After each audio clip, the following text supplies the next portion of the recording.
Kakak Mulyani, selaku moderator yang selama 1,5 jam ke depan akan memandu acara rutin kita yang mengangkat topik entrepreneur dan juga fiksi. Baik, langsung saja kita sapa narasumber hebat kita. Di sini ada Kak Yoga. Selamat sore, Kak. Bagaimana kabarnya? Halo, halo, selamat sore. Suaranya kedengeran? Aman, Kak. Aman. Oke, siap. Oke, terima kasih Kak Yoga. Gak lupa juga di sini ada narasumber hebat kita juga. Di sini ada Luh Anggreni. Selamat sore, Anggreni. Halo, selamat sore semuanya. Oke, baik. Em, apakah dari adik-adik udah pada siap nih untuk dengerin materi kita pada sore hari ini? Bisa diangkat jempolnya ya. Oke, mantap sekali ya. Semua udah siap. Baik. Supaya tidak menunggu terlalu lama, sebelum kita memasuki acara utama kita, ada baiknya kita berdoa menurut agama dan kepercayaan kita masing-masing agar acara pada hari ini dilancarkan. Baik, berdoa, dipersilakan.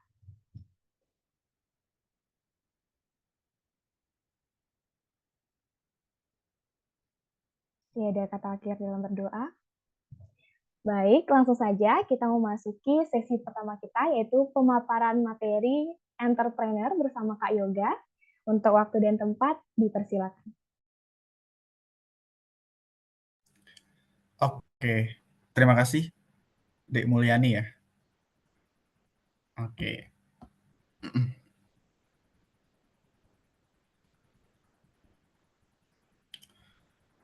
Sebelumnya slide-nya kelihatan? Oke. Apa kabar teman-teman semua di Semanbara? Nah, mungkin singkat saja ya, kita akan coba presentasi, mungkin ada sekitar 30 menit saya alokasikan waktu biar cepat aja teman-teman juga bisa mendengar nanti materi selanjutnya. Dari saya bakal bawain yang sebenarnya namanya adalah business creation, kayak gitu. Ini sebenarnya kaitannya sama kalau misalkan teman-teman nanti ya, siapa tahu kuliah gitu, misalkan milih bisnis atau yang lainnya, dan juga ini relate juga kalau misalkan teman-teman sekarang itu mau lomba fiksi, yang notabene ada yang namanya entrepreneur atau bisnisnya, kayak gitu.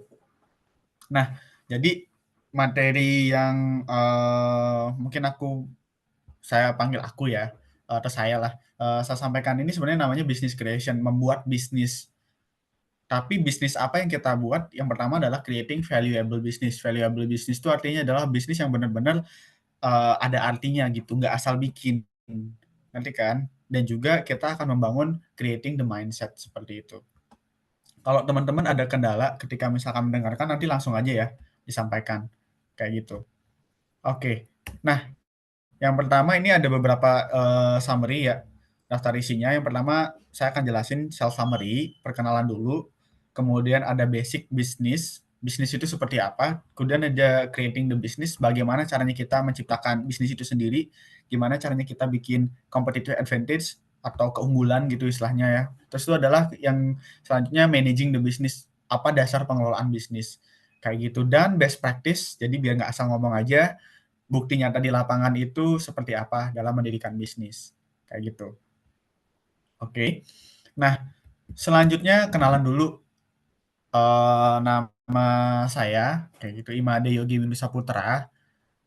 Sekarang ini udah kerja di Jakarta, sekarang kerja sebagai data insight dan juga merangkap sebagai Office of Strategy Management, jadi yang ada bagian-bagian strateginya di PT Paros Indonesia, di Palmerah, kayak gitu. Nah, saya lulusan dari S1 Bisnis Universitas Prasetya Mulia tahun 2019 dan 2023, jadi baru lulus tahun lalu.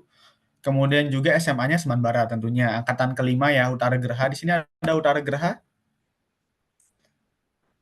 Oh, ini itu siapa tuh angkat tangan di tengah? Oke, silahkan, mantap.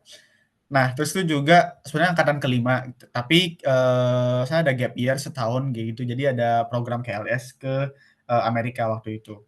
Nah, ada beberapa pengalaman terkait bisnis. Jadi di semasa kuliah itu ikut beberapa bisnis project, seperti itu. Bisnis project ya bikin bisnis. Kemudian beberapa juga kurang lebih 4 atau 5 menang lomba bisnis plan semasa kuliah.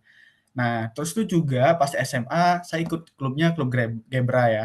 Jadi jadi satu juga sama SYSG, kayak gitu. Dan ikut opsi di 2016 walaupun belum menang ya. Mungkin teman-teman yang sekarang kayaknya udah banyak yang ikut menang-menang. Nah, tapi yang paling berkesan adalah yang terakhir nih kalimatnya, pesawat pertama saya itu adalah opsi 2016. Jadi pertama kalinya saya naik pesawat itu adalah 2016 itu gara-gara opsi, gara-gara di klub Gebra juga. Jadi teman-teman kalau misalkan kesempatan ini jangan apa namanya, disia-siakan dan juga teman-teman ikuti dengan baik, seperti itu. Nah, kemudian pertanyaannya adalah, gimana caranya kita mendapatkan 1 miliar pertama? How to cross 1 billion ETR. Ini ada quotes yang sebenarnya saya suka, walaupun belum tentu benar ya. 0 sampai 100 juta pertama, teman-teman cari dengan kerja keras. Ya, jadi nanti kuliah, setelah kuliah kerja, teman-teman kumpulin tuh 0 sampai 100 juta. 100 juta ke 1 miliar, itu teman-teman bisa lakukan dengan bisnis. Kalau kerja mungkin jarang ya, dan itu nunggunya lama, sampai ke 1 M, kecuali kerjanya ya teman-teman tahulah.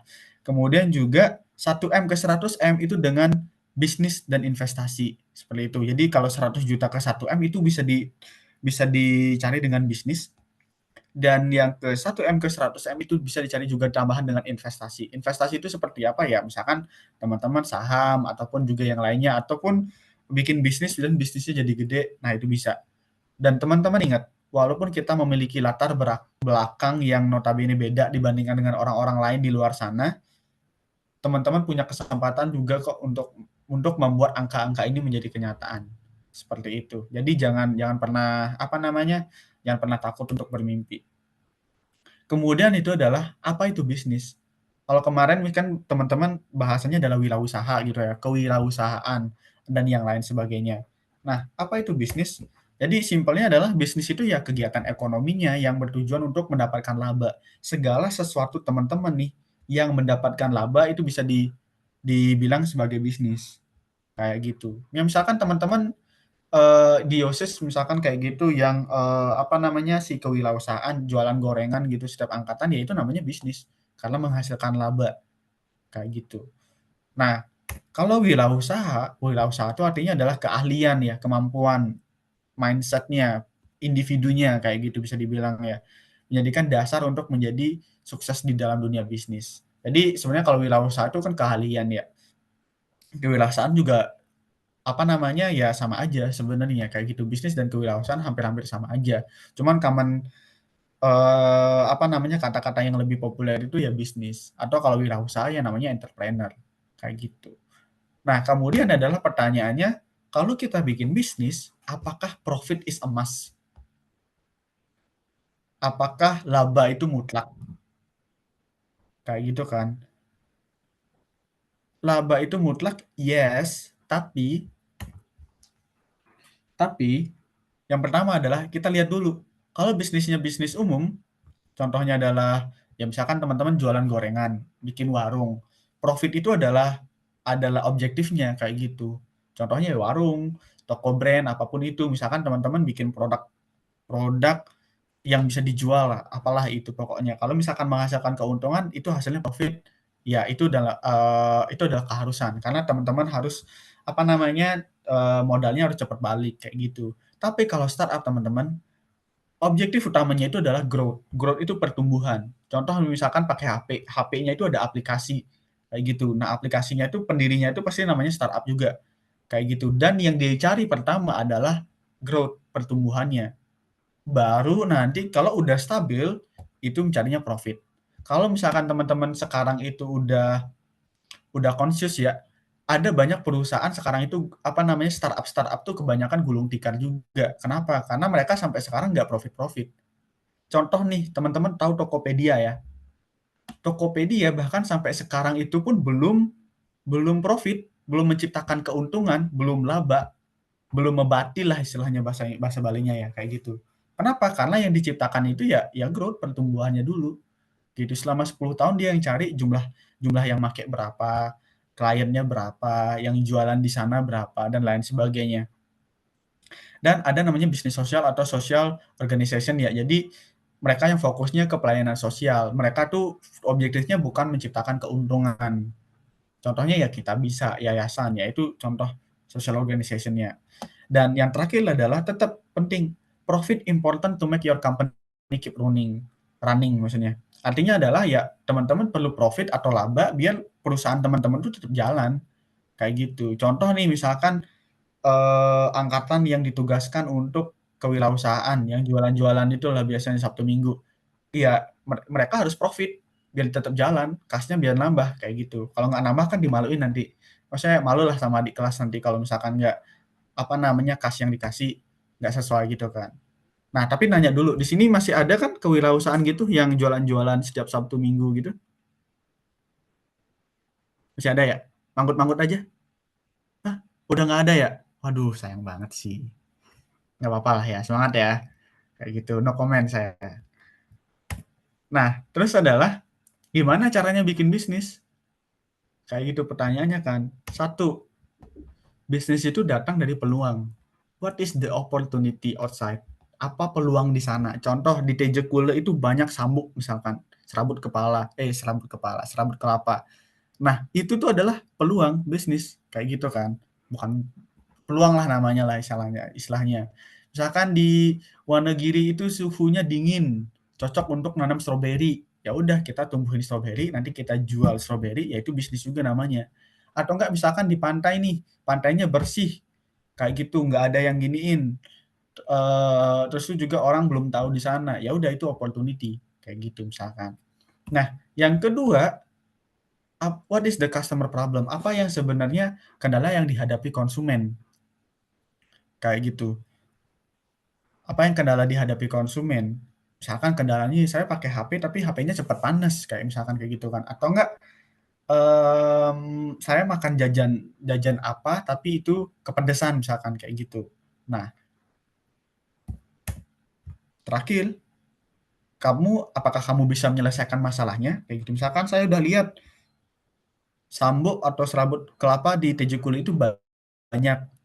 Terus itu juga adanya konsumennya di sana masalah karena nggak kepake gitu kan. Terus, "Oh saya punya ide ini untuk dijual." Ya udah, kalau misalkan kamu bisa jawab, ya udah itu adalah peluang bisnis buat teman-teman semua ya, kayak gitu. Nanti kalau ada yang nggak ngerti silahkan ditanya aja ya, kayak gitu. Atau nggak maju deketin ke laptopnya yang di depan ini, tanya langsung. Oke, nah dalam membuat bisnis kita harus namanya punya value. What is your business will known for? Atau nanti teman-teman punya gini nih, bikin warung misalkan nih. Warungnya itu mau dikenal seperti apa sih di orang-orang? Contoh, bikin produk misalkan, teman-teman bikin produk yang namanya tas keranjang dari eceng gondok misalkan. Ya udah, value-nya apa? Value-nya itu artinya nilainya apa? Produknya itu nanti dilihat seperti apa, misalkan kayak gitu kan. Contoh nih, produk yang bervalue. Oh, itu tuh iPhone, ininya berkelas misalkan. Orang-orang biasanya nyebutnya karena itu tuh punya kelas atau punya nilai atau harganya mahal. Nah, perspektif-perspektif seperti itulah yang namanya juga value, membentuk value kayak gitu. Jadi jangan asal bikin bisnis, jangan asal misalkan nih yang common sense itu adalah bikin gorengan lah, jualan gorengan, kemudian bikin warung, buka warung kayak gitu. Ya udah, itu bisnis biasa ya biasa, tapi nggak ada keunggulan, nggak ada sesuatu yang apa namanya yang unik gitu loh. Karena value itu sebenarnya harus unik biar bedain dari kompetitor-kompetitor lain. Teman-teman misalkan di meja misal tempat duduk yang sebelah kiri dia jualan gorengan. Tempat duduk yang sebelah kanan misalkan jualan gorengan juga. Kan sama aja sebenarnya kayak gitu. Nggak ada yang pembedanya. Nah, value-nya itu bikin misalkan yang sebelah kiri jualan gorengan dari bayam misalkan. Yang sebelah kanan jualan gorengan dari singkong. Nah, itu udah beda tuh, ada value-nya. Nah, itulah yang penting ya, teman-teman. Nah, contoh nih misalkan naik, teman-teman apakah bisa interaksi ke depan atau mungkin nggak bisa? Misalkan ada yang ke depan gitu, ada berpendapat, apakah bisa? Ke depan laptopnya nggak ada ya? Bisa? Oke. Nah, boleh satu nggak ke depan? Siapa aja boleh. Boleh, boleh, silakan, silakan.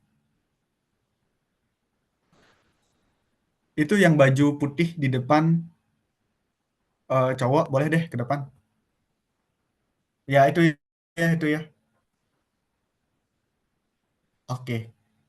Nanti on mic silahkan kenalan ya. Widih, ganteng banget. Ya, halo Kak. Halo, namanya siapa? Namanya Elsa. Elsa. Ya. Ya, Oke, ya udah. Oke. Elsa, kelihatan nggak ini? Apa logonya? kelihatan. Itu logo apa? Logo Nike. Apa yang kamu tahu tentang Nike? Brand ini menjual sepatu biasanya. Kadang juga melihat logo ini ada di baju ataupun di celana. Kalau kamu ngelihat Nike, pikiranmu kayak gimana? Pengen beli atau kenapa? Iya sih pengen beli. Kenapa pengen beli? Karena kalau dilihat-lihat itu barangnya tuh seperti berkualitas dan juga kelihatan menarik. Oke, berkualitas dan menarik ya. Oh. Selanjutnya, logonya apa? Logo logo Apple. Logo Apple. Apple. Apa yang kamu pikirin tentang Apple? Kameranya bagus. Habis Kameranya itu bagus, oke. harganya mahal. Expensive. Harganya mahal, oke. Oke. Yang selanjutnya, Nokia. oke. Tahu Nokia? Tahu. Oke, apa yang kamu tahu Nokia? Nokia itu ada game ular-ularnya. Habis itu Oh, oke, ada game ular-ularnya, oke. sepertinya HP yang bisa dikatakan lumayan jadul. Lumayan jadul. Kamu nggak tahu sejarah Nokia berarti ya? Enggak. Oke, nggak apa-apa. Ya udah. Oke, makasih Elsa ya. Elsa kan bener? Iya, Oke, benar. akan kembali ke tempat duduk. Nah, tepuk tangan buat Elsa. Oke. Nah, benar ya. Jadi itulah yang value yang diciptakan sama brand-brand ini. Nah, apa yang dibilang Elsa itu adalah value-nya sebenarnya. Itu yang dilihat atau itu yang apa sih nah? Aduh, apa sih namanya dalam bahasa Indonesia ya? Itulah yang apa namanya, digambarkan atau yang konsumen bayangin. Jadi ketika dia lihat Nike, brand-nya ini adalah berkualitas kayak gitu dan menarik. Kalau dia lihat iPhone atau Apple, kameranya bagus dan mahal. Kalau Nokia itu ada game ular-ularnya. Nah, mereka sebenarnya menciptakan value itu untuk konsumen dan bagusnya adalah mereka bisa mendeliver value itu dengan baik juga. Kayak gitu. Itulah value-nya. Contoh kalau misalkan teman buat tas nih. Tasnya itu mau dilihat seperti apa? Kayak gitu. Kalau misalkan fiksi bikin tas nih, tasnya itu mau dilihat seperti apa? Jangan asal bikin tas loh. Kayak gitu. Oh, tasnya itu green atau tasnya itu terbuat dari bahan organik dan lain sebagainya. Seperti itu. Nah, itu dah value-nya. Nah, mungkin ini nanti akan saya percepat. Gimana caranya membuat value? Teman-teman, ini ada bukunya Value Proposition Design. Teman-teman boleh dicatat ya. Download buku Value Proposition Design by Alex Osterwalder. Itu boleh dicatat ya. Dan teman-teman pelajari. Kalau misalkan fiksi ini penting buat teman-teman gimana caranya membuat sesuatu yang unik. Jadi kalau di Value Proposition Canvas nih teman-teman, kita mappingin. Pertama adalah kita mappingin customer, kedua kita adalah mappingin value apa yang mau diberikan. Kalau di customer, gain-nya seperti apa? Customer job-nya itu seperti apa? Customer job itu adalah sebenarnya dia customer-nya ngapain sih? Kalau misalkan tas ya berarti ya dia mau bawa buku lah atau segala macamnya. Pain, kendalanya seperti apa? Kemudian gain, apa yang bikin konsumen seneng? Kayak gitu. Nah, baru dijawab sama ini. Pain level-nya apa? Kayak gitu kan. Pain level itu adalah misalkan nih, apa namanya, misalkan dia lihat tasnya kegedean, karena kegedean jadi pain delivery ada bikin tas yang kecilan. Gain creator misalkan apa, yang bisa bikin konsumen senang, misalkan ada pernak-perniknya, warnanya bagus, warnanya lucu segala macam, dan produk dan service-nya ini adalah yang kesimpulan mau bikin apa.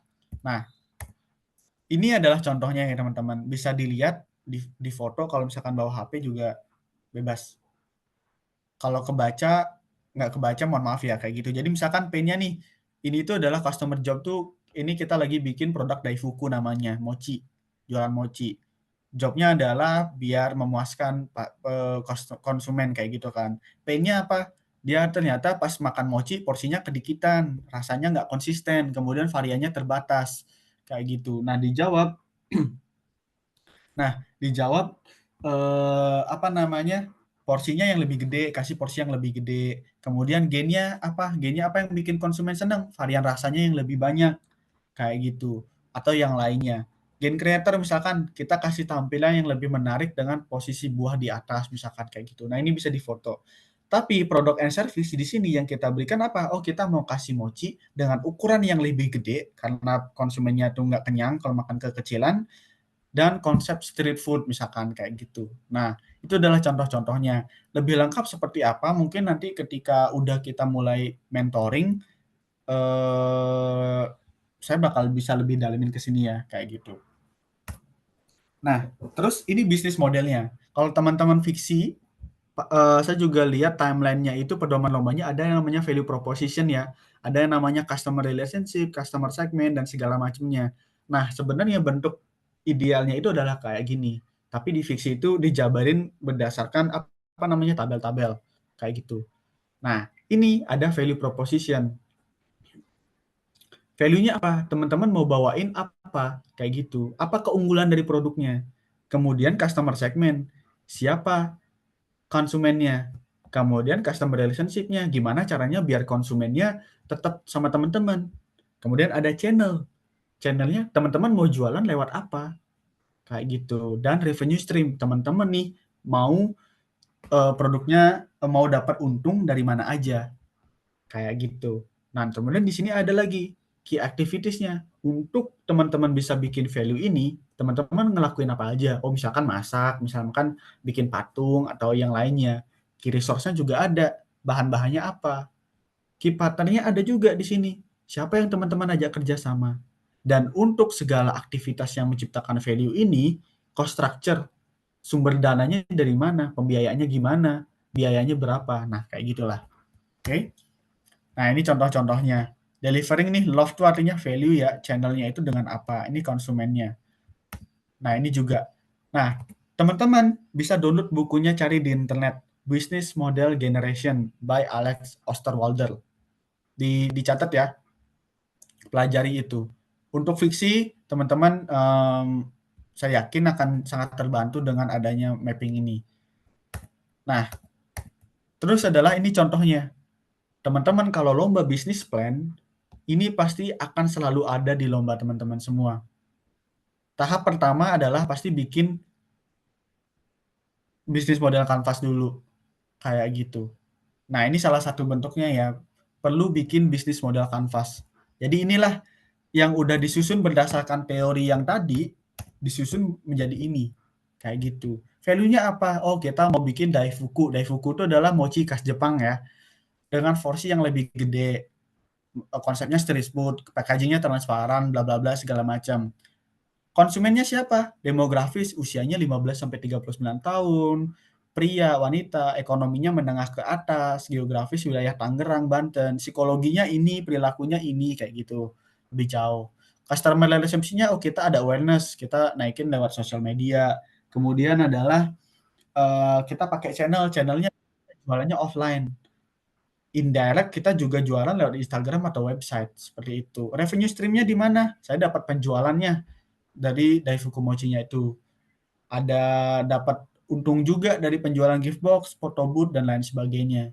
Kemudian di sini ada aktivitasnya apa? Oh, produksi, penjualan, sampai manage orang. Kemudian juga key resource-nya siapa? Ada alat dan bahan baku, ada modal, ada desain, segala macam. Key partner-nya siapa? Saya partneran sama supplier. Ada packaging juga yang bikin packaging, designer juga seperti itu. Kemudian juga ada cost structure, biayanya berapa. Nah, ini teman-teman ada variable cost sama fixed cost.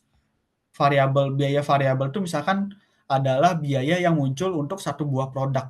Kalau fixed cost itu biaya untuk keseluruhan. Nah, contoh variable cost itu adalah misalkan kalau teman-teman bikin gorengan, modalnya itu adalah Rp500 untuk bikin 1 gorengan. Nah, itu namanya variable cost. Jadi kalau misalkan bikin 10 gorengan ya 5.000 kan, kayak gitu. Tapi kalau fixed cost adalah segala sesuatu yang lebih gede. Misalkan adalah teman-teman perlu pengorengan, teman-teman perlu gas, teman-teman perlu minyak, ya udah minyak atau enggak teman-teman perlu ruangan gitu, kompor. Nah, itu adalah fixed cost. Karena bisa dipakai berulang-ulang. Kalau yang sekali biayanya hanya untuk sekali yaitu variabel lah, variable cost. Nah, kemudian managing the business ya. Ini adalah 4 elemen umum mengelola bisnis teman-teman. Ada marketing, ada pemasaran, ada operasional, ada human resource atau sumber daya manusia, ada keuangan. Ini pasti muncul di fiksi biasanya template-nya. Nah, gimana cara membuat orang tahu dan mau beli produk kita? Strategi marketingnya seperti apa? Strategi pemasarannya seperti apa? Kayak gitu. Nah, ini adalah contohnya adalah ini ada STP ya. Segmented Targeting Positioning. Salah satu konsep dasar.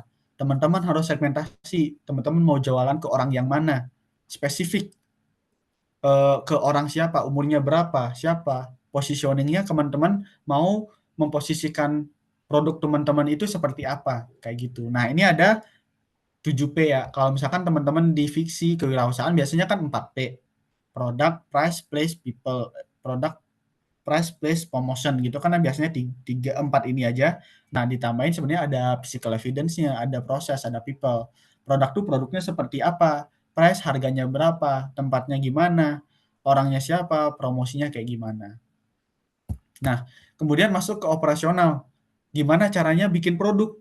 Nah, itu tuh di operasional.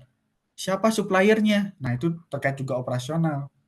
Kemudian stock on name. Stock on name itu adalah kapan teman-teman perbarui stoknya. Misalkan nih teman-teman bikin, kalau nggak salah Semanbara banyak banget yang bikin bataku gitu kan ya. Atau apa sih namanya itu yang dari sampah plastik. Misalkan dulu kalau nggak salah sempat menang fiksi juga. Nah itu, kalau teman-teman bikin sekarang 50, kapan teman-teman bakal bikin lagi? Nah itu pembaruan stok namanya, stock on name.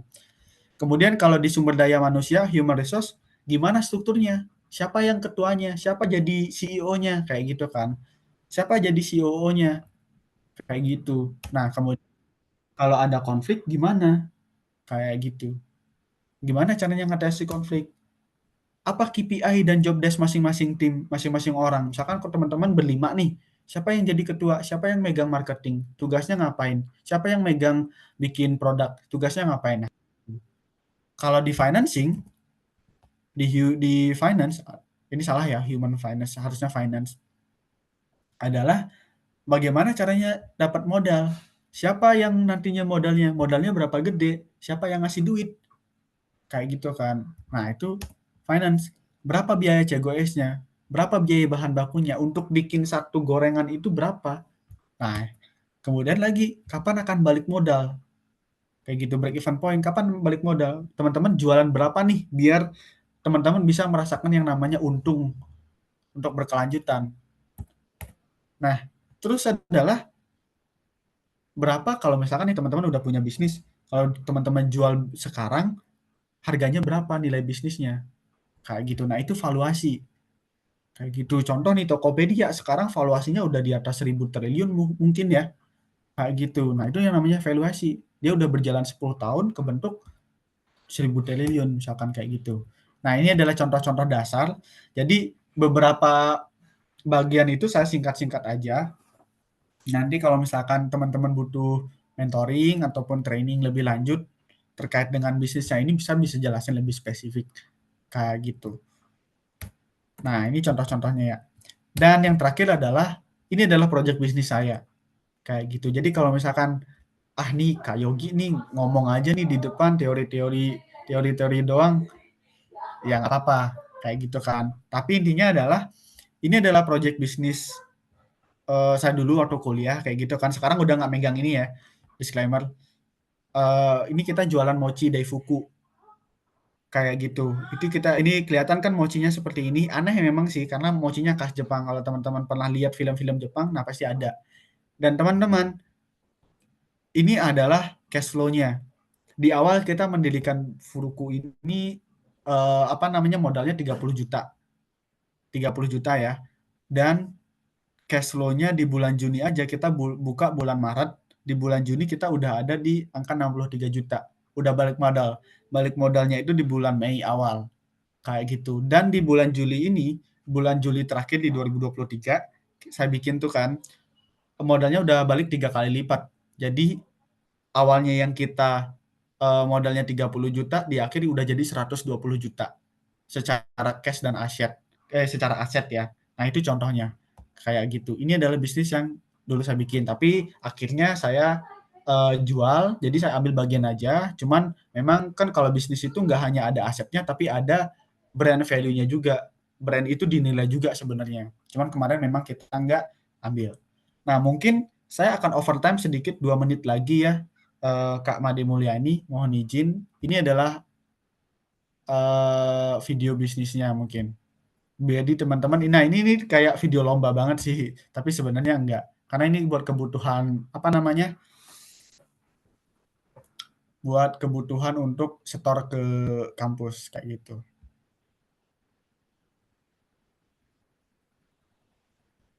Oke.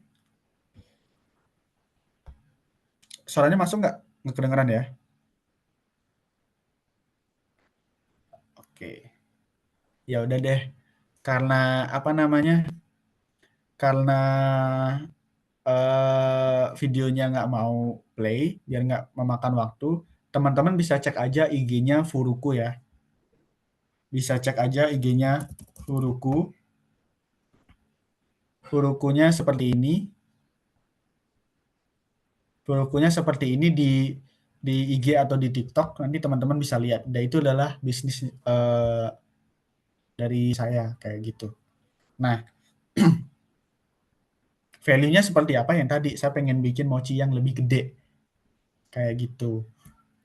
Itu aja sih, karena udah waktu juga. Terima kasih teman-teman. Kalau misalkan ada pertanyaan dipersilahkan ya. Dan juga kalau misalkan ada yang namanya lebih lanjut bisa hubungi email ataupun kontak WA dari saya. Itu aja sih. Terima kasih. Saya kembalikan ke Dik Mulyani. Baik, terima kasih atas pemaparan materinya Kak Yogi, sangat komprehensif sekali. Sekarang kita akan langsung memasuki sesi tanya jawab yang berlangsung selama 15 menit. Untuk adik-adik yang berkenan untuk bertanya, dipersilakan. Mungkin operator yang ada di lokasi bisa bantu ya, siapa yang mau tanya langsung aja ke depan. Oke. Siapa yang mau nanya kira-kira? Materinya sangat luar biasa ya, pasti adik-adik udah banyak nih pertanyaan.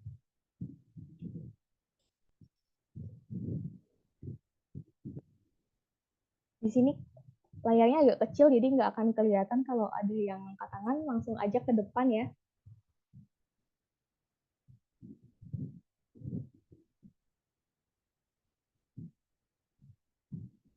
Oke. Kita tunggu sampai 14.38. Kalau emang tidak ada yang ingin bertanya, kita lanjut ke materi berikutnya.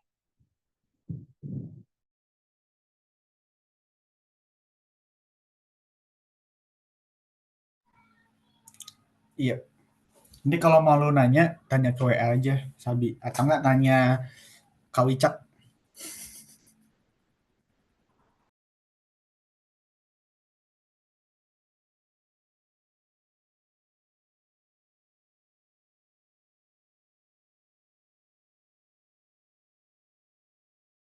Ya langsung silahkan aja ke depan.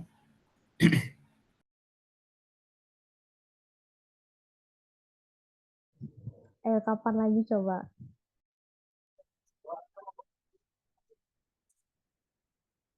Baik, terima kasih atas kesempatan yang telah diberikan kepada saya. Perkenalkan, saya Kades Aryasih dari Utara Gerha. Izin bertanya terkait dengan, di sana tadi terdapat slide bahwa kita menentukan nilai suatu bisnis. Nah, cara menentukannya itu gimana? Apakah menggunakan step by step? Dan bisa dijelaskan. Terima kasih. Oke. Tadi kecepatan ya namanya. Namanya Sari ya? Oke.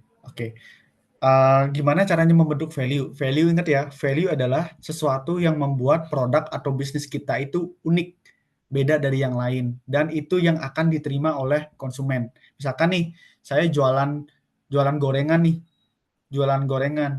Dek Sari melihat bahwa, oh gorengan saya itu enak, rasanya itu unik, ada asin-asinnya, ada baladonya misalkan. Nah itu tuh adalah sebuah value. Caranya gimana? Simpelnya adalah kayak gini teman-teman. Kalau misalkan mau teoritis, bentuk aja kayak gini. Baik. Nah, seperti yang saya presentasiin tadi. Nah, ini tuh adalah bikin value teman-teman sebenarnya. Cuman karena saya jelasinnya lebih agak singkat ya. Teman-teman mappingin. Teman-teman mau jualan ke mana? Ke siapa? Mau jualannya ke orang SMA kah? Jualannya ke anak SMP kah? Atau anak SD kah? Atau siapa? Yang mau beli nanti siapa sebenarnya? Kayak gitu. Tentuin. Nah, terus tuh yang mau beli nih, misalkan nih saya mau jualan ke adik-adik kelas 11. Yang mau beli saya mappingin nih. Saya sebenarnya udah punya ide mau jualan tas misalkan. Nah, ketika tas, saya mapping dulu, oh di adik kelas 11-nya tuh pakai tas itu buat bawa buku, bawa laptop, kayak gitu kan. Nah, terus tuh saya mappingin, kendalanya sekarang dengan tas yang udah dipakai itu apa? Oh, tas yang sekarang dipakai itu cepat rusak, tas yang dipakai sekarang tuh kegedean, tas yang dipakai sekarang tuh kurang stylish, kayak gitu. Nah, masuk di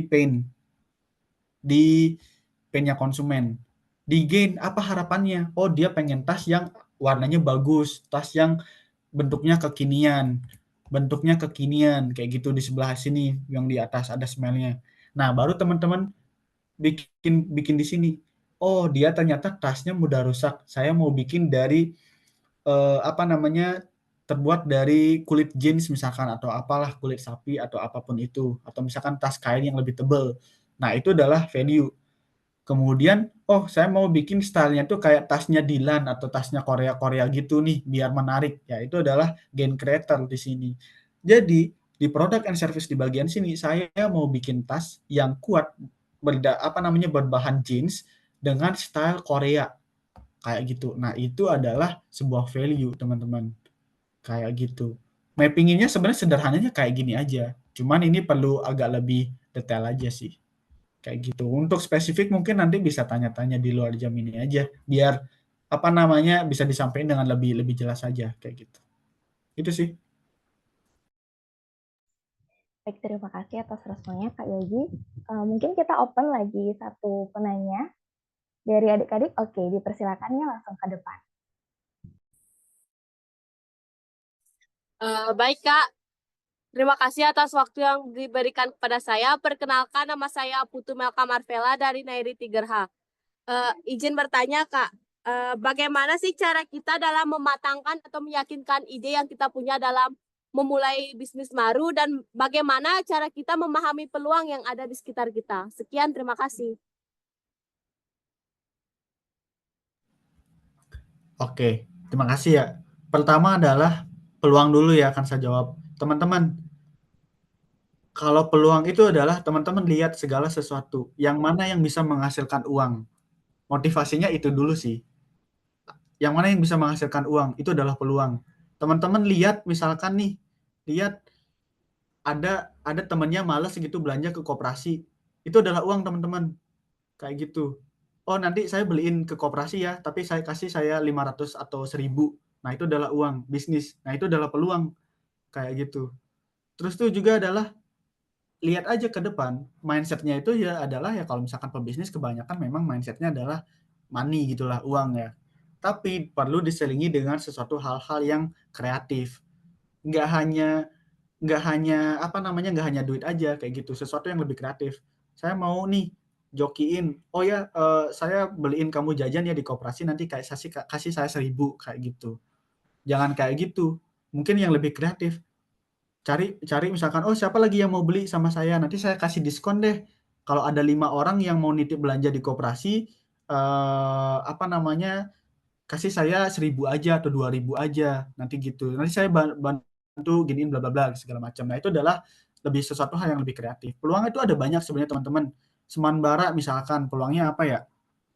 Peluangnya daun intaran banyak kayak gitu. Coba cek aja di internet. Ada yang butuh daun intaran nggak misalkan kayak gitu.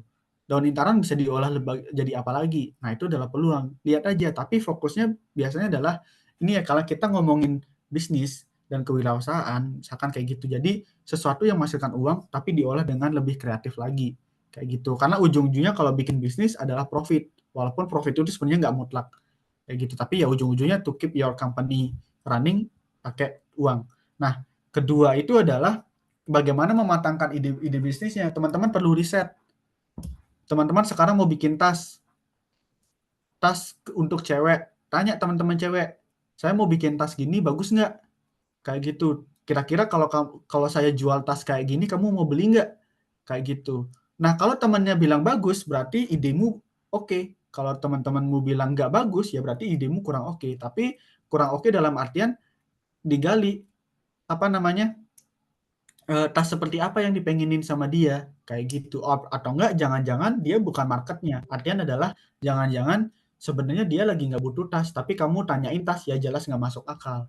Kayak gitu. Jadi tawarin produkmu ke orang yang tepat. Orang yang misalkan haus, tawarin minum, itu pasti tepat. Kayak gitu. Tapi tanyain, kamu beneran butuh minum nggak? Kayak gitu. Kamu mau minum yang kayak gimana lagi? Nah, kayak gitu. Itu riset-riset aja sebenarnya. Seperti itu. Step-stepnya sebenarnya ada banyak ya, ada alfa, beta, ada kuanti, segala macam yang notabene itu ilmiah banget. Bisa, tapi mungkin nanti di pertemuan berikutnya bisa saya jelasin lebih lengkap kayak gitu. Baik, terima kasih Kak Ilgi atas jawabannya. Mungkin karena kita masih ada waktu untuk adik-adik yang masih ingin mengajukan pertanyaan, dipersilakan ya. Bisa langsung maju ke depan. Oke, ditunggu sampai 14.45 ya. Ayo, kapan lagi kita langsung dengar jawaban dari narasumber yang udah banyak pengalaman seperti Kak Ilgi. Jadi untuk adik-adik jangan disia-siakan ya waktunya. Kalau memang ingin bertanya langsung aja. Tidak ada pertanyaan yang salah. Jadi jangan malu-malu ya untuk bertanya.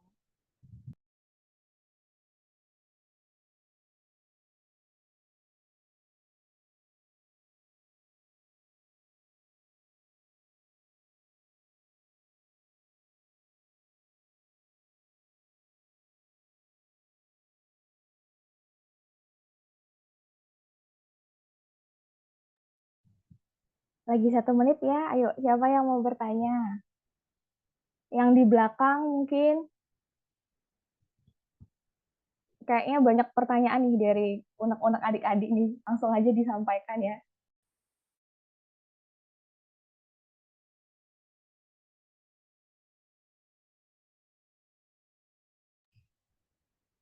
Oke, karena waktunya udah menunjukkan 14.45, kita langsung aja next. Oh, oke, silakan Dek, silakan. Mau tadi kan nggak lihat, langsung aja ya nanya.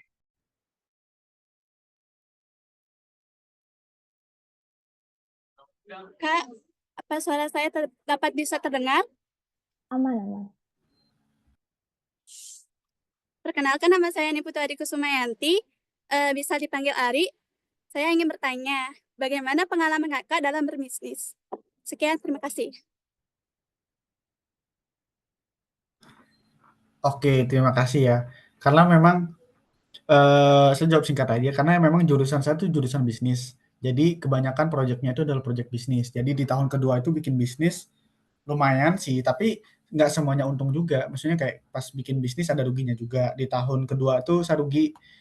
Kita bikin bisnis ada tas dari resin kayak gitu, itu rugi ya, keluarin uang sekitar 5 juta lah kalau nggak salah. Kayak gitu rugi. Itu ya kalau akumulasi berarti ya 5 juta sama teman-teman ber-12 ya udah sekitar 30 juta juga udah habis itu, kayak gitu. Nah, kalau yang bagus itu yang terakhir, yang Furuku. Nah, itu tuh lumayan karena modalnya balik dan baliknya 3 kali lipat kayak gitu. Ya lumayan lah pokoknya. Tapi memang tantangannya banyak dalam artian karena selain tugas juga kita harus adapt ke market juga. Makanya kalau bikin bisnis atau bikin kewirausahaan, produk dan market fit itu sangat penting. Teman-teman jangan asal bikin produk atau jangan asal bikin sesuatu untuk dijual. Teman-teman nanti costless di biaya aja. Bikin sesuatu yang benar-benar layak untuk dijual dan ada yang mau beli. Kayak gitu. Kalau usaha itu intinya seperti itu aja. Kayak gitu. Kalau untuk lomba ya lomba itu ada banyak pengukurannya juga, biayanya kayak gimana, untungnya kayak gimana, strateginya kayak gimana, dan lain sebagainya. Jadi benar-benar dipikirin juga. Kalau misalkan untuk lomba bisnis plan juga kebanyakan saya juga ikutin kayak gitu. Tapi notabene saya bikinnya sesuatu yang agak unik-unik aja ya kayak gitu. Walaupun nggak bisa kerealisasikan, setidaknya ada beberapa hal yang notabene ilmiahnya dapat kayak gitu. Itu sih. Mungkin kembali ke Dek Mulyani. Baik, terima kasih atas jawabannya Kak Yogi. Untuk adik-adik, apakah masih ada yang ingin bertanya? Oke, sepertinya sudah tidak ada yang ingin bertanya ya. Kita lanjut aja ke materi berikutnya, yaitu tentang sharing fiksi bersama Kak Anggreni. Untuk Kak Anggreni, waktu dan tempat dipersilakan. Baik, terima kasih Mulyani. Apakah suara saya terdengar dengan jelas? Aman.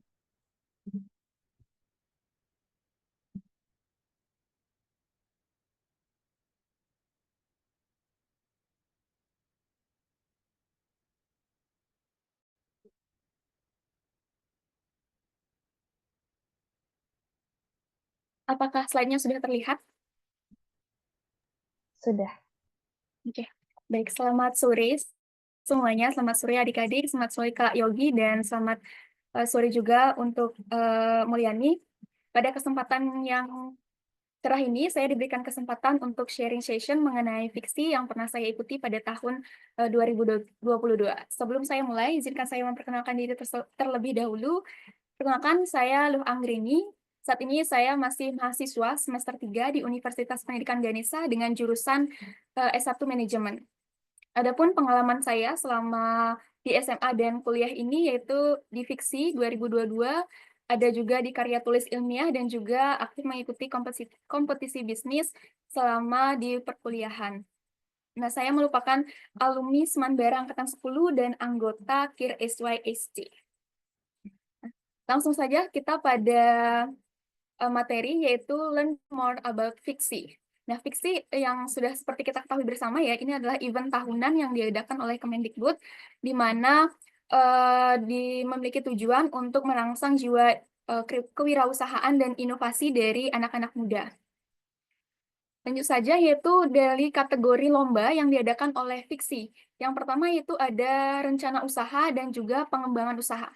Di mana kalau rencana usaha ini baru menampilkan konsep atau rencana gagasan baru yang akan adik-adik tuangkan dalam lomba fiksi tersebut. Nah, biasanya ada format khususnya untuk perencanaan usaha yang akan diimplementasikan. Sedangkan pengembangan usaha atau bisnis berjalan ini merupakan bisnis yang sudah berjalan, bukan usaha milik sekolah ya, tapi juga merupakan usaha pribadi yang dimiliki oleh adik-adik sendiri. Nah, minimal usaha berjalannya itu adalah 6 bulan. Lanjut pada bidang lomba. Nah, khusus untuk di SMA, bidang lomba itu ada 6, yaitu yang pertama kita bahas satu-satu, yaitu KRIA. Di mana KRIA ini yaitu bidang lomba yang mengkreasikan atau memproduksi berfokus pada pembuatan karya seni kerajinan tangan yang memiliki nilai estetika dan fungsional. Ini biasanya kalau lebih berpeluang itu memanfaatkan limbah-limbah yang tidak dimanfaatkan kembali untuk kita ubah menjadi produk yang memiliki nilai guna, nilai ekonomis, nilai estetika, dan dapat memiliki fungsi untuk masyarakat. Seperti itu. Nah, yang kedua yaitu desain grafis, di mana desain grafis ini mengutamakan kreativitas dalam merancang berbagai desain visual atau rekayasa visual seperti logo, poster, atau ilustrasi dengan memanfaatkan teknologi seperti itu ya. Lanjut yaitu fashion. Di mana fashion ini adalah bidang lomba yang menampilkan desain busana yang inovatif sesuai dengan tren saat ini. Nah, biasanya desain fashion dalam fiksi ini itu dibagi menjadi dua, yaitu dalam bentuk busana, baik itu busana pria atau wanita, anak kecil atau lansia seperti itu, dan juga gini, apa yang namanya tuh, pendamping dari busana tersebut, misalnya tas, sepatu, atau sendal seperti itu. Nah, biasanya itu ini yang paling berpeluang ya kalau di tahun tahun 2022 ini adalah busana yang memiliki multifungsi seperti itu, misalnya baju yang dapat digunakan sebagai jaket seperti itu, atau mungkin bisa digunakan sebagai jas hujan seperti itu. Jadi multifungsinya itu sangat diutamakan dalam fashion seperti ini karena mengusung inovatif dan juga kreatif. Nah, lanjut yaitu aplikasi dan permainan interaktif digital. Dimana kalau dalam aplikasi dan permainan interaktif digital ini dapat menginovasikan yaitu teknologi dapat berupa game atau video animasi dan juga gini, apa namanya tuh, sebuah website seperti itu sehingga memiliki dampak untuk masyarakat. Game edukasi juga bisa dapat kita aplikasikan dalam bidang aplikasi dan permainan interaktif digital ini. Nah, lanjut yaitu boga, di mana kegiatan usaha di bidang boga ini adalah kegiatan yang terkait dengan produksi, pemasaran, dan penjualan produk makanan serta minuman yang memiliki manfaat dan juga menarik secara tampilan. Di mana kalau dalam boga ini biasanya makanannya itu dapat berupa ready to cook atau ready to eat. Oke. Dan yang terakhir yaitu ada budidaya lintas usaha, di mana budidaya lintas usaha ini adalah bidang usaha yang tidak termasuk dalam kelima bidang usaha sebelumnya, baik kria, desain grafis, fashion, aplikasi, dan permainan interaktif digital maupun boga. Budidaya ini memang terkhusus untuk melakukan budidaya, baik budidaya nabati maupun hewani. Nah, sekarang kita lanjut pada ketentuan berkas dari fiksi. Tentunya ketentuan berkas dari sebelum tahun 2024 itu berbeda ya dengan 2024 saat ini, itu dimana kalau sebelum 2024 itu proposal usaha itu menjadi tahap yang pertama. Kalau sudah proposal usaha gini apa namanya tuh lolos, baik pengujian dari juri itu bisa dibilang sebagai finalis, tapi sekarang harus melewati 2 tahap terlebih dahulu untuk bisa dijadikan sebagai finalis. Nah, ketentuan berkasnya itu dimulai dari ringkasan eksekutif, proposal usaha, dan juga final atau presentasi dan juga wawancara. Kita lanjut untuk komponen-komponen yang ada di ringkasan eksekutif atau tahapan 1 ini, di mana komponennya itu yang pertama adalah latar belakang masalah dan juga peluang. Di mana nanti teman-teman yang ingin mengikuti fiksi bisa menampilkan apa sih latar belakang dari produk yang teman-teman buat, bisa berupa storytelling ataupun masalah yang ada di masyarakat, serta peluang pasarnya. Apakah peluang pasarnya itu ada, meyakinkan, atau tidak meyakinkan atau tidak ada pasarnya, seperti itu. Lalu yang kedua yaitu value proposition atau keunggulan dan keunikan bisnis produk. Seperti yang sudah disampaikan oleh Kak Yogi tadi, bahwa value proposition ini teman-teman dapat menampilkan keunggulan atau keunikan dari bisnis produk yang membedakan dengan kompetitor lainnya. Lalu yang ketiga yaitu customer segment, target pelanggan. Apakah itu anak-anak, apakah itu remaja, pegawai kantoran, lansia, atau dalam aspek geografisnya sendiri. Lalu yang keempat itu ada key activities, yaitu di mana ini akan menampilkan aktivitas atau proses utama bisnis. Apa saja sih proses yang dialami produk teman-teman, apakah melewati tahap pembuatannya, filterasi, atau semacam proses yang unik dari produk teman-teman sendiri. Lalu menampilkan prototype itu berupa sketsa, kalau rancangan ide ya, diagram, foto, atau draft desain sederhana dari produk atau jasa yang teman-teman buat. Lalu ada lampiran, di mana ini kita juga diminta untuk membuat video ringkas dan sederhana, biasanya itu berdurasi 1 menit. Kita lanjut pada tahap kedua, yaitu pembuatan proposal usaha. Di mana pembuatan proposal usaha ini, setelah melalui tahap tahap 1, yaitu ringkasan eksekutif, baru kita akan membuat proposal usaha. Di mana yang pertama itu ada komponennya, rencana atau produk bisnis yang sudah melalui tahap pengujian. Jadi kalau semisal teman-teman udah lolos dari tahap 1, baru bisa membuat proposal usaha, seperti itu ya. Nah, di sini menampilkan yang namanya revenue stream, rencana sumber pendapatan dan juga alternatifnya. Dari mana saja sih pendapatan usaha teman-teman gitu, apakah dari penjualan produknya, atau selain produk ada juga yang menampilkan jasa dari bisnis teman-teman, seperti itu. Lalu yang ketiga ada cost structure, di mana perhitungan biaya dan pendanaan usaha. Apa saja sih biaya-biaya yang dikeluarkan dalam membuat bisnis teman-teman sendiri, dan dari mana saja pendanaan usaha teman-teman sendiri. Lalu yang keempat yaitu ada key partnership, mitra usaha. Kalau bisnis berjalan ini diusahakan untuk ada mitra usahanya agar lebih maksimal dan juga dipercaya sudah berjalan bisnisnya seperti itu. Yang kelima yaitu ada key research, ada kebutuhan sumber daya usaha. Ini juga bisa menampilkan sumber daya alam, kebutuhan bahan baku, sumber daya modal, sumber daya manusia yang teman-teman butuhkan ketika membuat usaha atau bisnis. Lalu yang terakhir adalah channels atau rencana pemasaran penjualan. Lewat mana sih teman-teman mempromosikan usaha teman-teman, apakah dari media sosial atau strategi-strategi pemasaran teman-teman. Lalu di proposal usaha ini juga ada lampiran ya. Lampirannya itu prototipe lanjutan dari produk yang teman-teman buat. Pelengkapan ya, detail foto, video, dan lain sebagainya. Lalu dibuat juga untuk video menciptakan profil peserta proposal usaha dan update prototipe produk atau jasa. Nah, khusus untuk kategori bisnis berjalan, itu melampirkan yang namanya laporan aktivitas bisnis, laporan bukti transaksi penjualan, dan juga laporan dari laba rugi. Oke, lanjut. Kita pada tahap ketiga atau final yaitu presentasi dan wawancara. Di mana selain presentasi wawancara, kalau diadakan secara offline itu kita juga akan ikut expo-nya.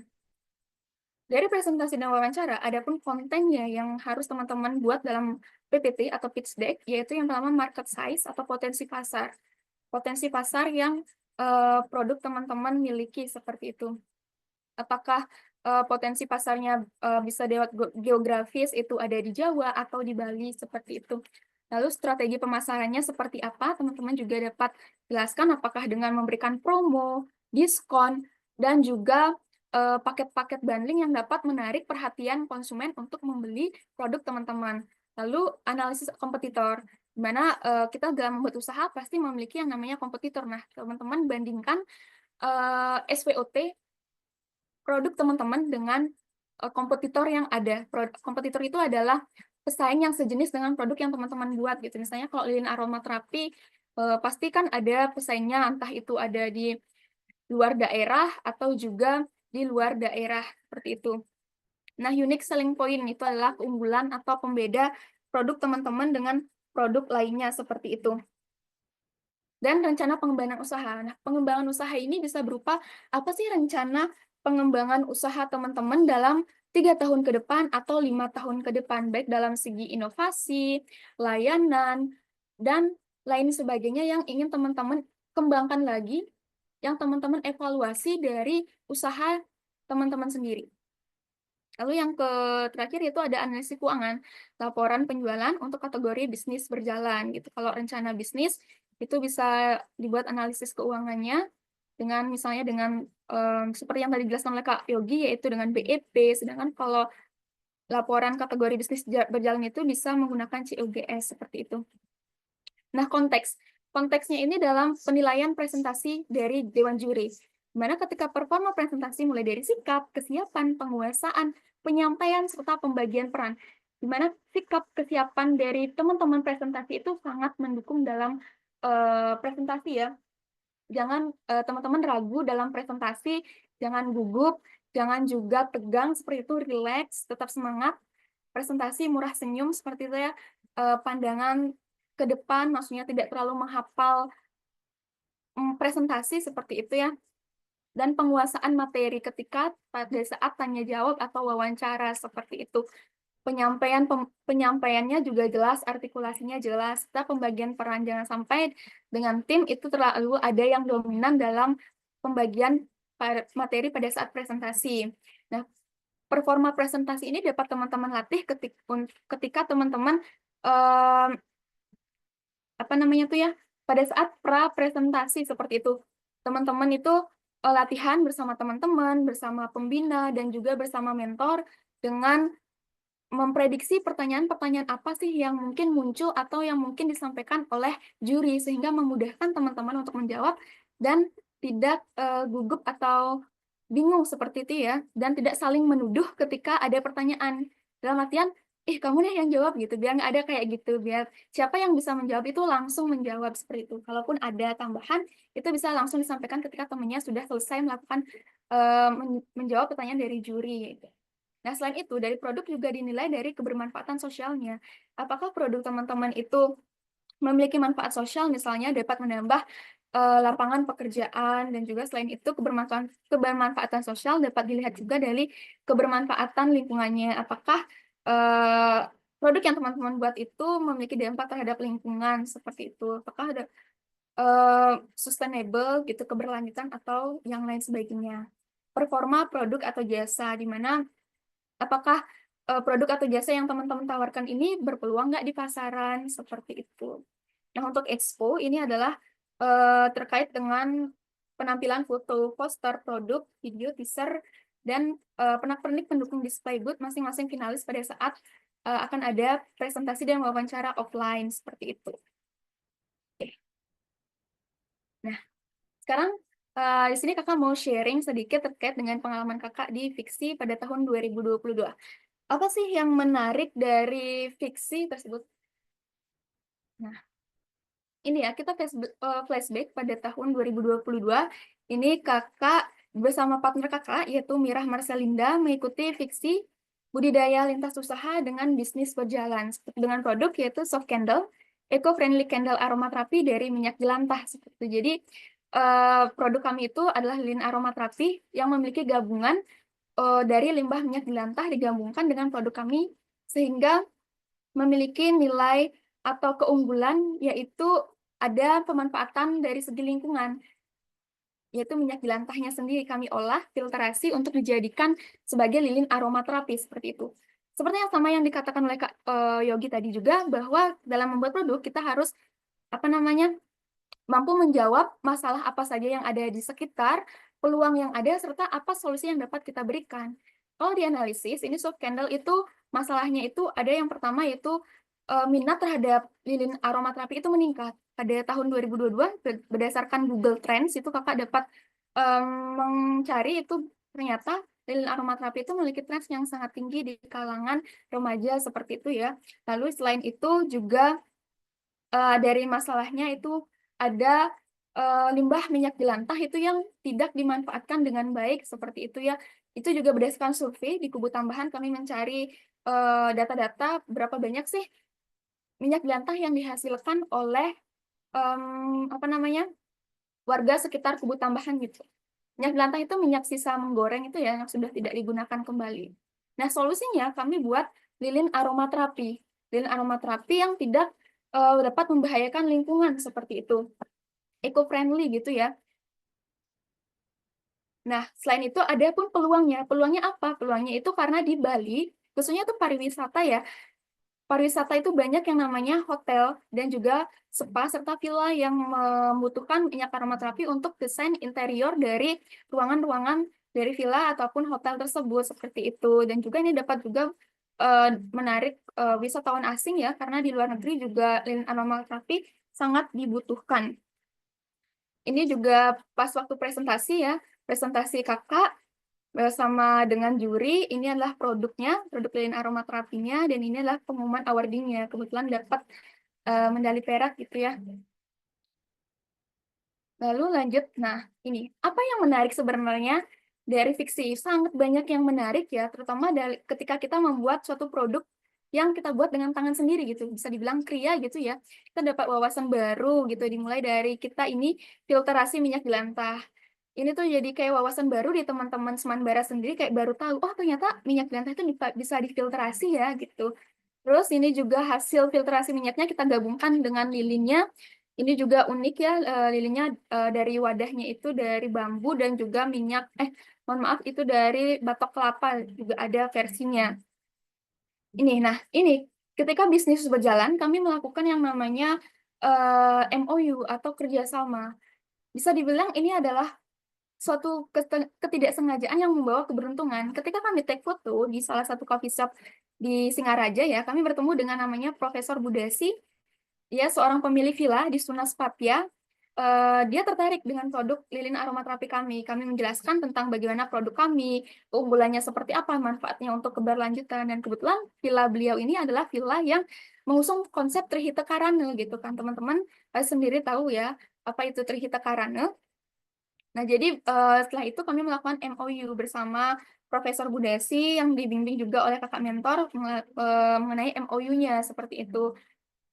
Dan juga ini juga melakukan kerjasama dengan sesama finalis dari fiksi, yaitu Kak Atik, dengan produknya yaitu lampu hias, seperti itu ya. Nah, kita lanjut. Awal mula cerita. Dalam membuat sebuah ide, gitu ya, teman-teman yang pertama harus teman-teman lakukan itu mencari partner terbaik.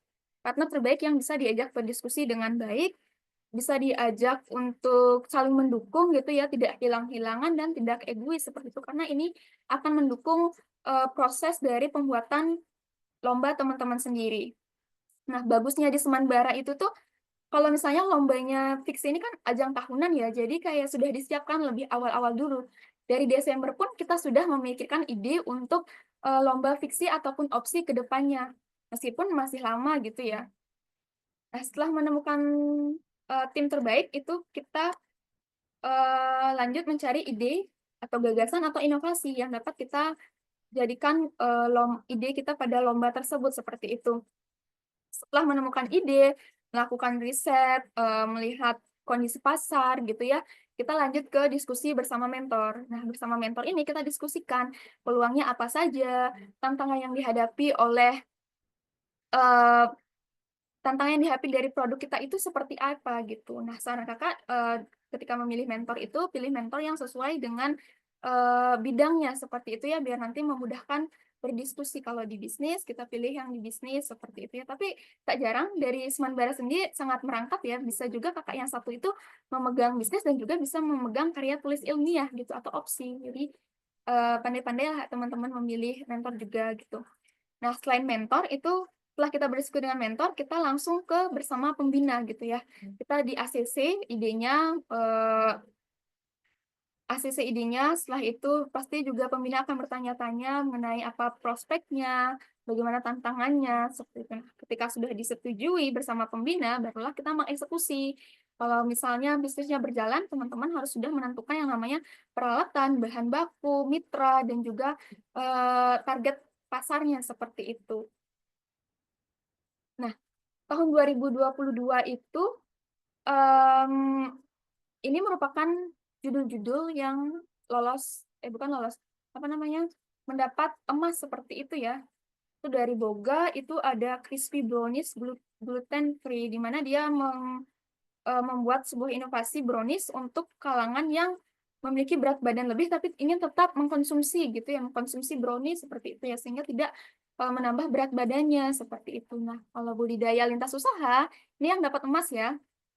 Bisnis berjalan juga itu produknya itu adalah Avicella Diascan gitu ya.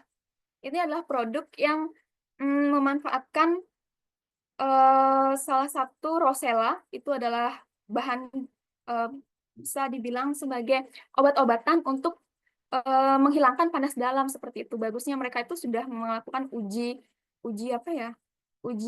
Pokoknya sudah diuji lah kelayakannya untuk dikonsumsi, makanya bisa dapat emas gitu ya.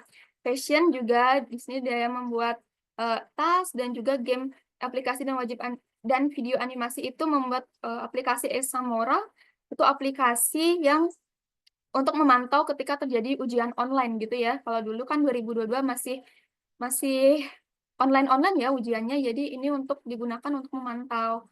Nah, desain grafis itu ada Trifle Diary dan Kria, itu kerajinan rotan dan limbah aren. Dia produknya itu berbagai macam. Nah, kalau berdasarkan evaluasi kenapa bisa Soft Candle itu tidak mendapat emas, itu yang namanya produsen pasti kan lebih melebihkan produknya seperti itu kan ya. Nah, adalah tiba saatnya itu kakak mengirimkan produknya kepada dewan juri, dan ternyata ada yang kurang dalam produk tersebut, di mana aromanya kurang kuat seperti itu. Itu evaluasi dari juri, kenapa alasannya itu tidak bisa mendapat emas seperti itu. Lanjut, kita pada motivasi, tips, dan juga manfaat dari kita mengikuti lomba secara umum gitu ya. Teman-teman, dari motivasi, tiap orang pasti ingin menyumbang prestasi untuk sekolahnya, ingin memberikan kenang-kenangan untuk sekolahnya. Itulah motivasi kakak dalam mengikuti sebuah lomba, yaitu ya agar bisa ada kenang-kenangan kita taruh di sekolah supaya dikenang juga, kita juga dapat memberikan timbal balik kepada sekolah seperti itu ya. Lalu yang kedua yaitu lolos SNBP. Karena kakak kaum yang lumayan tidak suka belajar terlalu ekstra gitu ya, maunya santai gitu. Kayaknya kakak imbangi belajar selama 3 tahun itu juga sering-seringin ikut lomba, biar nanti sertifikatnya itu bisa menambah atau memberikan peluang lebih banyak untuk lolos SNBP menuju kampus impian seperti itu. Dan yang nggak kalah penting pasti motivasinya itu uang dan hadiahnya seperti itu ya. Nah, lanjut kita pada tipsnya. Tipsnya itu secara umum ya, itu perhatikan pedoman dan juga tema yang dilampirkan dalam lomba tersebut. Jangan sampai teman-teman tidak membaca pedoman sebelum membuat ide ataupun menyusun laporan tahap 1, ringkasan eksekutif, proposal usaha, dan juga video-videonya seperti itu ya. Lalu yang kedua, mampu memberikan solusi dari masalah atau sesuai dengan kebutuhan pasar seperti yang sudah kakak jelaskan tadi di atas itu ya, produknya yang berpeluang itu ada masalahnya, ada solusi, dan ada peluang untuk diterima di pasaran. Lalu yang ketiga itu ada bisnis model yang tepat sasaran serta kreatif dan inovatif produk atau layanan jasanya.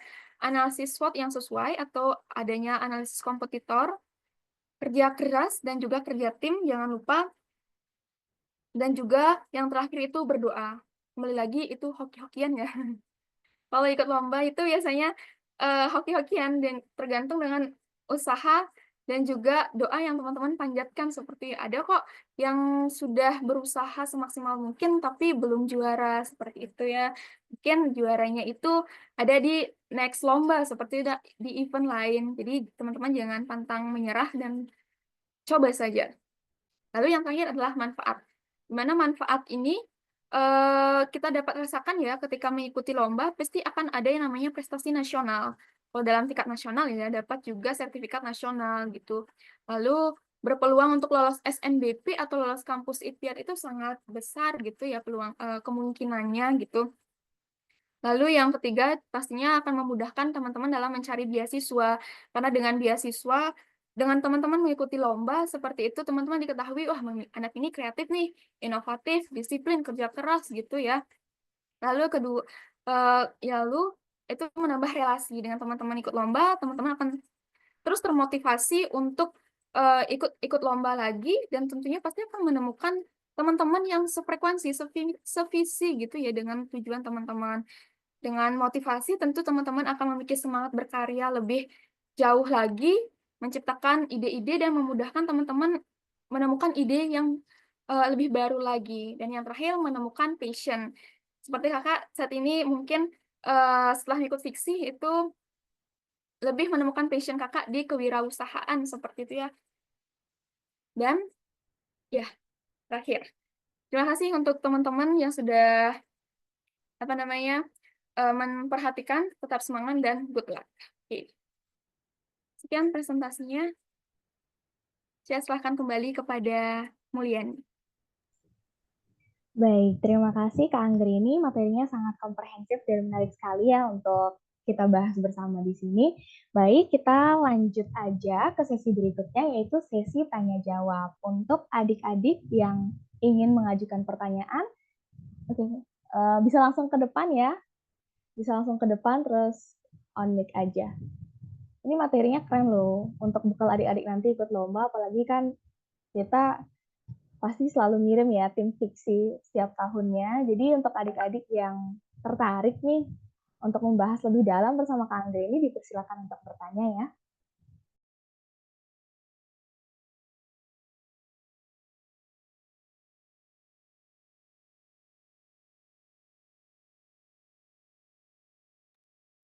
Ya, adik-adik kalau mungkin ada pertanyaan ya mengenai fiksi, bagaimana penulisan proposalnya ataupun dalam penulisan konsultasi ide juga bisa ya. Nanti kalau tidak bisa di event ini, di acara ini nanti bisa lewat WA ataupun media lainnya seperti itu.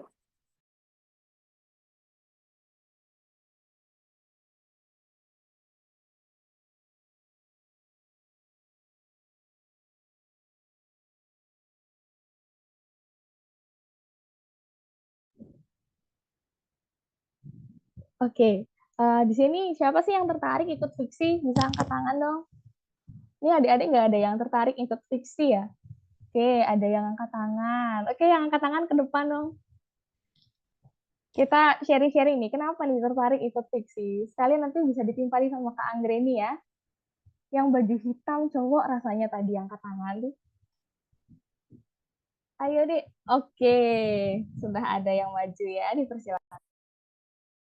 Terima kasih atas waktu yang diberikan kepada saya. Perkenalkan, nama saya Putu Melka Marvela. Izin bertanya, Kak.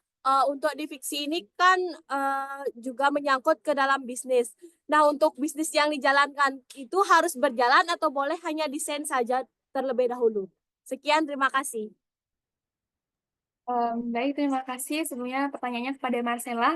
Jadi izin menjawab ya, untuk di fiksi itu sebenarnya ada 2 kategori ya, yang sudah sempat Kakak jelaskan juga, itu ada rencana dan juga bisnis berjalan seperti itu. Dan rencana dan bisnis berjalan ini memiliki porsi untuk lolos ke finalisnya itu masing-masing seperti itu. Misalnya kalau bisnis berjalan 10, pasti rencana usahanya tuh yang lolos untuk menjadi finalis itu juga 10 seperti itu ya. Dan untuk penghargaannya itu juga ada di masing-masing kategori, entah itu rencana usaha ataupun bisnis berjalan seperti itu. Nanti disesuaikan saja dengan ide yang ingin adik-adik ingin yang adik-adik lombakan seperti itu ya. Kalau memang idenya cocok untuk di bisnis berjalan, itu buat lebih awal sebelum bulan diumumkannya fiksi 2025 seperti ya. Karena minimal berjalannya itu 6 bulan. Kalau rencana pun tidak apa, yang penting ada rencana, desain, sketsa, dan juga prototip dari produk yang ingin adik-adik lombakan seperti itu. Semoga dapat menjawab ya. Terima kasih. Baik, terima kasih atas jawabannya, Kak Anggreni. Untuk yang tadi bertanya, apakah sudah paham ya? Oke. Kira-kira adakah adik-adik yang mau bertanya lagi? Ini mumpung kita sama pakarnya langsung nih, udah dapat silver medal ya di fiksi tahun 2022, pasti pengalamannya udah luar biasa banget nih.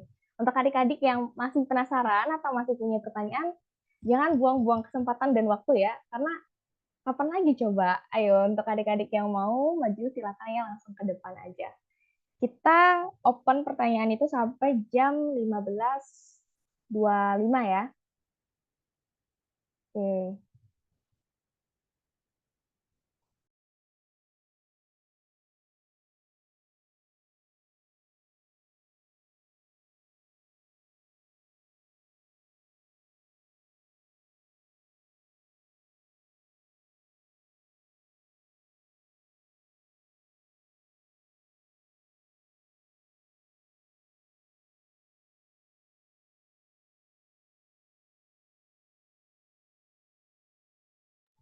Tadi rasanya yang ingin ikut fiksi itu dikit banget ya. Kenapa coba? Fiksi ini keren loh. Kita belajar berbisnis. Mungkin bisa angkat tangan lagi dong yang mau ikut fiksi tahun ini atau mungkin tahun depan. Ini kameranya cuma di satu sisi aja ya. Sisi yang lain tidak ditampilkan ini. Oke, di sisi yang lain ada ya yang mau ikut fiksi. Maju dong ke depan itu yang angkat tangan di belakang, baju putih cewek. Oke. Maju ke depan ya, coba sharing dulu nih, kenapa sih mau ikut fiksi? Nanti Kak Angga ini dibantu ya, ditimpali. Kesempatannya, perkenalkan nama saya Putu Kirulandari. Di sini saya bertanya, Kak, bagaimana cara menulis fiksi agar lebih menarik dan apakah boleh saat menulis fiksi itu ada pengarangannya sedikit-sedikit? Terima kasih. Oke, untuk Dewan Tari ya namanya. Terima kasih atas pertanyaannya. Izin menjawab ya untuk sepengetahuan kakak. Sebenarnya agar menulis proposal yang menarik itu tuh kan perbedaan fiksi dan opsi itu kan dari bahasanya ya. Pembahasa fiksi itu tidak terlalu ilmiah sekali gitu ya. Lebih kepada yang apa ya, yang pokoknya bahasa-bahasa bisnis seperti itu ya, yang bisa menarik perhatian pembaca untuk tertarik dengan menampilkan keunggulan, lebih menonjolkan keunggulan produk teman-teman sendiri, menampilkan apa sih kelebihan produk teman-teman sendiri seperti itu. Jadi dari segi bahasa itu tidak terlalu ilmiah dan juga tidak terlalu baku sekali. Dan apakah itu bisa di karang gitu ya? Kalau dari segi karang itu sebenarnya sesuai dengan teknik yang teman-teman gunakan ya. Kalau kakak itu jujur dari fiksi pernah mengarang dari beberapa bagian di mana kita keunggulan produk tersebut ya. Itu tidak terlalu dikarang-karang sekali yang sesuai dengan keadaan sejujurnya, tapi bahasanya itu lebih-lebihkan gitu ya. Gimana ya maksudnya ya? Misalnya nih, kalau dari contoh soft candle gitu ya. Soft candle itu kan unique selling point-nya itu aroma yang tahan lama seperti itu. Aroma yang tahan lama dan memiliki tekstur yang lembut. Itu di proposal bisa saja ditaruh, tapi pada kenyataannya ternyata tidak gitu. Tidak terlalu tahan lama, dan tahan lamanya itu memiliki batas waktu, misalnya selama 6 jam. Dan tekstur yang lembut itu hanya ada ketika produk lilin itu tuh tidak digunakan seperti itu. Jadi ketika sudah digunakan, tekstur lembutnya itu hilang seperti itu. Jadi itu hal yang misalnya, gimana bilangnya ya, di luar keasliannya itu tidak usah ditaruh di proposal seperti itu, tapi tetap menonjolkan kelebihan dari produk teman-teman sendiri seperti itu. Mungkin itu jawaban dari kakak. Ada Kak Yogi, ada yang ingin menambahkan? Siapa tahu ada gitu. Oke, boleh diulang tadi pertanyaannya? Pertanyaannya itu mengenai apakah bagaimana tips untuk menulis proposal yang menarik seperti itu, dan apakah bisa dikarang seperti itu. Mungkin dalam artian penulisan di latar belakang itu. Gini, kalau menurut dari saya ini sendiri ya, kalau misalkan dikarang itu wajar, tapi karangnya yang pinter ya. Teman-teman itu kan sekarang udah belajar nulis. Ingat ya teman-teman, nulis baik itu esai, proposal, opsi, karya tulis segala macam itu akan sangat membantu teman-teman. Teman-teman akan sangat menyesal nantinya ketika udah kuliah teman-teman nggak pernah nulis sama sekali. Karena tugas teman-teman bakal banyak mengarah ke sana. Nah, mengarangnya seperti apa? Mengarangnya itu wajar sebenarnya, asalkan kaidah-kaidah ilmiahnya itu make sense, nyambung, rasional, kayak gitu. Jangan misalkan nih teman-teman bilang pendahuluannya itu saya bikin A, tapi tiba-tiba di hasil teman-teman bahasnya B. Nah, itu tuh ngarangnya kurang. Kayak gitu. Jadi kalau misalkan ngarangnya yang dari awal sampai akhir itu make sense. Make sense itu dalam artian ya sejalan, rasional, harmonis ya, apalah sih bahasanya. Ya pokoknya adalah dari awal bahas A, di akhir kita bahas A juga, kayak gitu. Nah, caranya yang terbaik itu juga kayak gimana? Teman-teman tonjolin. Benar yang tadi dibilang, keunggulannya apa, uniknya apa. Biasanya kalau lomba bisnis, di awalnya itu ada executive summary. Ringkasan awalnya itu kayak gimana. Oh, saya bikin ini, karena peluangnya segede ini. Saya bisa grab market. Misalkan nih, kalau misalkan saya jualan ini, populasi di Bali itu bisa beli semua loh, 4 juta orang. Nah, 4 juta orang kalau diuangin, saya bisa dapat 2M kalau kejual semua. Nah, itu tuh sesuatu yang menarik tuh, kayak gitu. Bisnis tuh seperti itu. Peluangnya apa, potensinya berapa, kamu jualin apa, terus tuh kalau misalkan semua kejual, kamu bisa dapat berapa. Nah, itu market kayak gitu. Itu menarik di depan. Sekarang gimana caranya teman-teman tuangin itu semua di dalam proposal bisnisnya atau proposal lombanya teman-teman itu yang tetap sejalan. Kayak gitu, gitu sih. Apalagi kalau yang ada unik-unik, nyeleneh-nyeleneh kayak gitu, itu udah first engaging banget sih, first impression. Kayak gitu. Itu sih. Terima kasih Kak Yogi. Baik, terima kasih atas jawabannya Kak Anggreni dan Kak Yogi atas tambahannya. Karena keterbatasan waktu ya, dan kita sudah tiba di penghujung acara, mungkin sesi ini bisa berakhir di sini. Terima kasih banyak kepada Kak Yogi dan juga Kak Anggreni sudah meluangkan waktu untuk memaparkan materi yang sangat komprehensif, menarik, dan tentunya luar biasa sekali dengan pengalaman-pengalaman yang sudah Kak Yogi dan juga Kak Anggreni miliki. Baik, sebelum kita menutup acara pada sore hari ini, mungkin kita bisa dokumentasi dulu ya. Oke, Kak Wicak bisa open cam. Oke. Mungkin Kak Wicak tidak ada di tempat ya, kita dokumentasi aja ya. Oke, aku pandu dalam 3, 2, 1. Oke, dokumentasi udah sekali aja ya. Baik, kita lanjut untuk selanjutnya. Di sini akan diberikan sedikit informasi bahwa nanti selama 2 minggu ke depan, materi yang akan dipaparkan itu adalah materi terkait dengan masing-masing bidang yang ada di fiksi yang tadi sudah dijelaskan oleh Kak Anggreni. Jadi selama 2 minggu ke depan kita akan membahas lebih dalam mengenai sub-bidang yang ada di perlombaan fiksi. Dan juga nanti adik-adik jangan lupa untuk isi form evaluasi ya setelah acara ini selesai. Baik, mungkin demikian saja. Mohon maaf, saya selaku moderator apabila terdapat kekeliruan atau kesalahan yang tidak disengaja. Karena tadi acara dibuka dengan doa, mari kita tutup acara ini dengan berdoa pula. Berdoa menurut agama dan kepercayaan masing-masing, berdoa dipersilakan.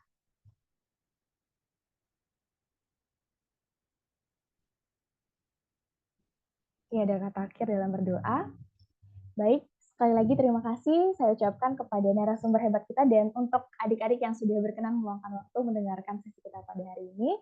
Demikian saya tutup dengan terima kasih. Adik-adik boleh live dan kakak-kakak apabila tidak memiliki kesibukan dipersilakan untuk keluar darinya. Terima kasih. Terima kasih adik-adik semuanya. Terima kasih semuanya.